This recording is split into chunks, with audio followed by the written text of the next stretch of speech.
Bhuj jubilee circle મધ્યે જમ્મુ કાશ્મીરમાં થયેલ આતંકવાદી હુમલાને અનુસંધાને વિશ્વ હિન્દુ પરિષદ બજરંગ દળ દ્વારા ઉગ્ર વિરોધ પ્રદર્શન તેમજ પુતળા દહનનો કાર્યક્રમ આજે વિરોધ પ્રદર્શનનો કાર્યક્રમ કરવામાં આવ્યો હતો। પુતળા દહનનો ઉગ્ર આંદોલન કરવામાં આવ્યું હતું, ઉગ્ર સૂત્રોચ્ચારથી કરવામાં આવ્યું હતું। આ કાર્યક્રમ ભારત વર્ષમાં આખામાં દરેક શહેરમાં દરેક પ્રખંડમાં મુખ્ય સ્થળ પર કરવામાં આવેલો છે વિશ્વ હિન્દુ પરિષદ બજરંગ દળ દ્વારા। અત્યારે તો જો અમે સરકારશ્રીને એક આંખ ઉગાડવા માટેનો આ એક ચમકી દીધી છે કે જો સરકારશ્રી આના વિરુદ્ધ પગલાં ન લે તો વિશ્વ હિન્દુ પરિષદ બજરંગ દળ પગલાં લેવા તત્પર જ છે। આજરોજ પશ્ચિમ કચ્છ વિશ્વ હિન્દુ પરિષદ બજરંગ દળ દ્વારા ભુજ કચ્છના મુખ્ય મથક ભુજ ખાતે જુબિલી સર્કલ ઉપર પુતળા દહન કરી ઉગ્ર સૂત્રોચ્ચાર કરી ખૂબ વિરોધ પ્રદર્શન કાર્યક્રમ કરવામાં આવ્યો છે। આપ જોઈ રહ્યા છો ટ્રાફિક જામના પણ દ્રશ્યો આપને દેખાઈ રહ્યા છે। ત્યારે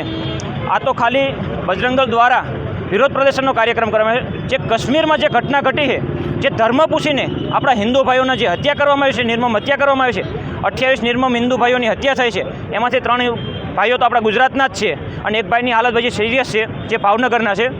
તો આના વિરોધ પ્રદર્શનને લઈને આજે જ્યુબિલી સર્કલ પર પુતળા દહનનો કાર્યક્રમ કરવામાં આવ્યો છે। અમે સરકારને એક નમ્ર અપીલ કરીએ છીએ કે આની પહેલાં પણ અનેક આતંકવાદી ગતિવિધિઓ થઈ છે, અનેક ઘટનાઓ પણ થઈ છે। જ્યારે આપણે વાત કરીએ પુલવામા એટેકની વાત કરીએ, એના પછીના મોટી આતંકવાદી ઘટના થઈ છે, તો ત્યારે સરકારને અપીલ કરીએ છીએ કે વર્ષોને 2-3 વર્ષે એકવાર 2 વાર આવી ઘટનાઓ ઘટતી હોય છે, ભવિષ્યમાં આવી ઘટના ના ઘટે એના માટે તકેદારી રાખે અને આવા લોકોને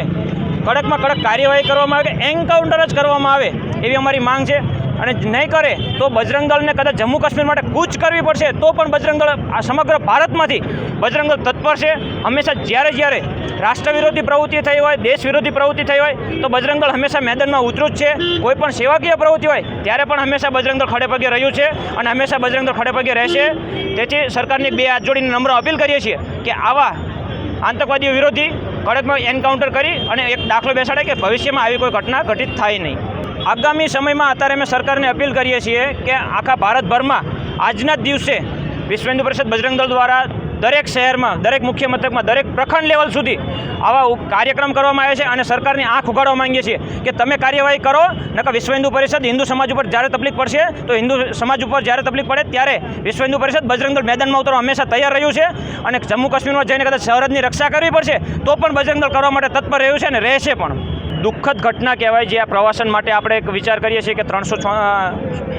335Aની કલમ હટ્યા બાદ કે આપણે પ્રવાસન માટે અને એના વિકાસ માટે ઘણી બધી સરકારે ગ્રાન્ટો પણ આપી હોય છે, પ્રવાસન નિગમ સાથે એને વધારવામાં પણ આવ્યું છે, વિકસાવવામાં આવ્યું છે। એના લીધે જ આ બધા લોકો કે અહીંયાના લોકોને રોજગારી મળે, પણ અહીંયાના અમુક ગદ્દાર માનસિકતા જે ધરાવશે એને કોઈ એવી પડી જ નથી, ત્યારે આવી ઘટનાઓ બને અને એની સરકાર પણ માયકાંગલી કહેવાય કે આવી ઘટના ઘટશે તો એનો જે વિકાસ થઈ રહ્યો છે એ ક્યાંક ને ક્યાંક વિકાસીનો અટકાશે અને અટકશે એ 100% ચોક્કસ વસ્તુ છે।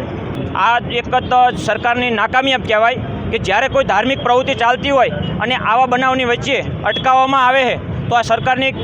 ત્યાંની સરકાર માયકાંગલી સરકાર કહેવાય કે જો એક રામકથાને એક આ હિન્દુ દેશ છે કે આપણે વાત કરતી હોય તો પશ્ચિમ બંગાળની શું ઘટના ચાલુ રહી છે, બાંગ્લાદેશની શું ઘટના ચાલુ રહે છે, તો એક જો હિન્દુ રાષ્ટ્રમાં હિન્દુ સુરક્ષિત ના હોય તો આ સરકારની ક્યાંક માયકાંગલી સરકાર દેખાઈ રહી છે। જ્યાં હિન્દુ સુરક્ષિત નથી ત્યાં સરકારને ક્યાંક ને ક્યાંક દોષી ગણવામાં આવે છે, કારણ કે આ હિન્દુત્વની સરકાર છે, હિન્દુસ્તાન એક જ દેશ એવો છે જ્યાં હિન્દુ સુરક્ષિત છે એવું માનવામાં આવે છે, પણ ક્યાંય તોય હિન્દુ સુરક્ષિત નથી તો ક્યાંક ને ક્યાંક સરકાર પણ દોષિત ઠેરાતી હોય છે।